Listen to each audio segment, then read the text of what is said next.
"Tell me about your adventure with the four-poster," I said to John Cuthbertson the other night at our club. He puffed on his meerschaum thoughtfully. "Who told you about that?" he said at last. "Jennings," I said. "Didn't give me any details, just suggested I ask you to tell me about it." "Trust old Jennings. Probably found it most amusing. Very well, then. I'll tell you about the four-poster. I know I shan't get any peace until I do. But let me say it was no adventure for me, I can assure you. It was a most peculiar experience, one I have no explanation for. You must form your own opinion." He took another draw on his pipe, then began. "As you know, I travel all over the country, visiting antique fairs and auctions of various kinds. I make it a rule to arrive a day early for these affairs. This habit allows me to view the sale items the day before the auction begins. Over the years, I've adopted several hotels in various parts of the country, and invariably stay at one of them when I'm in that area. For instance, there are the Bull in Oxford, the Regency in Chelmsford, to name only two. The incident you wish me to describe occurred at the Imperial in Addenbrige. Despite its grand name, the Imperial is a small, friendly hotel, one of the finest in West Suffolk. It is run by a husband and wife team, Wilfred and Joan Amory.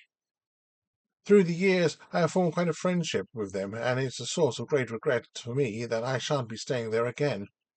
The service is superbly efficient, and Joan Amory's coq au vin melts in the mouth. I arrived at the hotel at lunchtime to be given a warm welcome and a hot meal. After lunch, I joined my host for a drink at the bar. As we talked, I could sense that Joan was holding something back.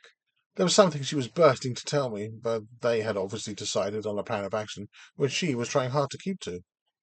To relieve her suffering, I let her show me to my usual room, finishing my drink rather sooner than I wished. She pushed open the door and waited for my reaction. I stood in the doorway, speechless.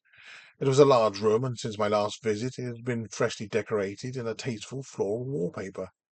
But the reason for Joan's excitement, and for my reticence, was the most hideous four-poster bed I had ever seen.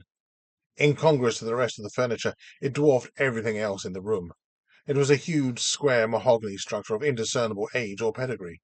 The woodwork was elaborately carved with interwoven snakes and ivy leaves, which ran along each post, and the hangings and canopy were of a heavy, deep red brocade. On the end board was carved a Latin inscription, which I took to be a motto of whichever family had originally owned the monstrosity. Joan Amory was evidently eager to hear my opinion of the bed. She fussed around it, smoothing the brocade unnecessarily. "It's certainly unique," I said rather lamely. She took this as a compliment, and consequently spent the next 10 minutes telling me how they had obtained the bed at the auction of a large estate over Halborough way. I remembered the occasion, and thanked heaven I had been otherwise engaged at the time. Apparently the original owner of the bed had died in it, under peculiar, not to say suspicious, circumstances, although she did not seem to have inquired into what those circumstances may have been. She finished by announcing proudly that I was to be the bed's first occupant in its new home, which, given the fate of the occupant last to have slept in it, was not, perhaps, the most tactful of offers.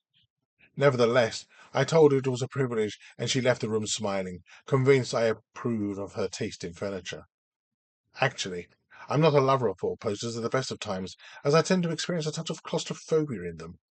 I checked the silk cords which held the hangings back against the posts, and they seemed firm enough. Then I patted the mattress a few times, and found it to be quite comfortable. I am accustomed to sleeping in strange beds. There was no reason why this one should bother me too much, despite its ugliness.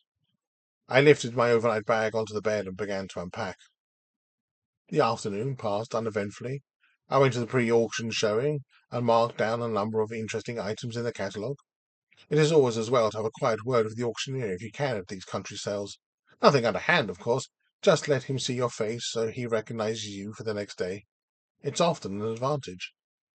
I returned to the hotel at about 6, collected the key from the desk, and went off to my room, with Wilfred Amory's description of dinner making my mouth water. I unlocked the door and entered the room. To my surprise, my overnight bag had been moved from the bed and placed on a chair by the window. Not only that, but the bedclothes had been turned down, ready for occupancy. This was most unlike the Amorys, who knew how particular I am about my things not being touched. I came to the conclusion that it must be the work of an overzealous maid who had not been advised of my habits. For the hour before dinner, I browsed through the auction catalogue, planning my strategy for the coming day's bidding. By the time the gong sounded from the dining room, the trivial episode of the bag and the counterpane was quite forgotten. After the meal, I returned to the lounge with a book, my pipe, and a decanter of Amory's excellent old crusted port. There I spent a relaxing, undisturbed evening, until about 11, when a feeling of fatigue began to overtake me, and I went up to my bed. Once in my room, I undressed quickly, as I was more than ready for sleep. I slipped beneath the sheets and found them to be pleasantly warm.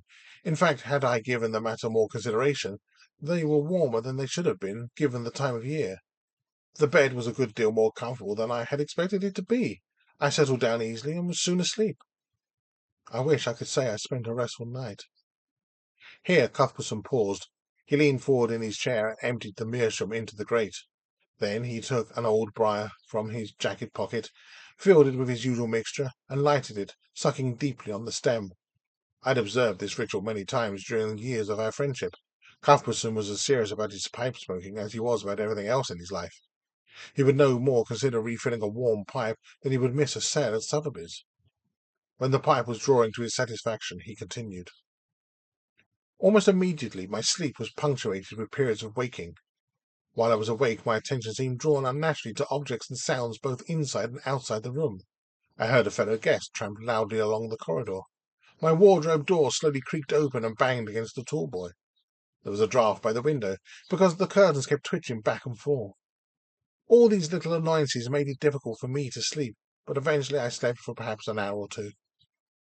During this period of sleep, I was beset by nightmares such as I have never encountered before.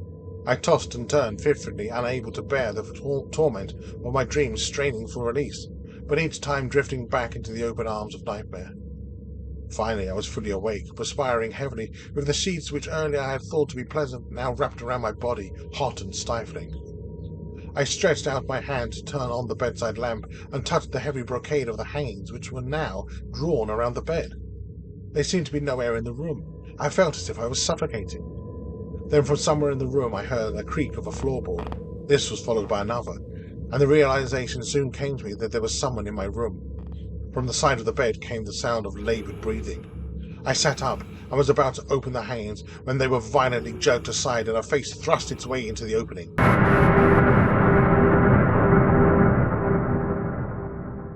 It was an awful face, thick, white, bloated skin, seemingly hairless, with drooling red lips and bloodshot eyes, which stared blindly past me. I jumped out of bed as quickly as I could and fled from the room. With the door safely shut, I put my ear to it and listened. I could hear the groaning of the mattress as a great weight was deposited on it, and then deep snoring, broken only by the sound of the sleeper moving from one side of the bed to the other. I spent the rest of the night in the lounge, curled up on the sofa. In the morning, before the hotel staff were about, I slipped up to my room. I braced myself and entered. The bed stood there much as it was when I first saw it. The hangings were tied securely to the posts, but the sheets and blankets were in total disarray. I left the hotel as early as I could and journeyed directly home. After my troubled night, I was in no mood for an auction. Cuthbertson took a sip of his brandy. And that, my dear Laidlaw, is all there is to tell.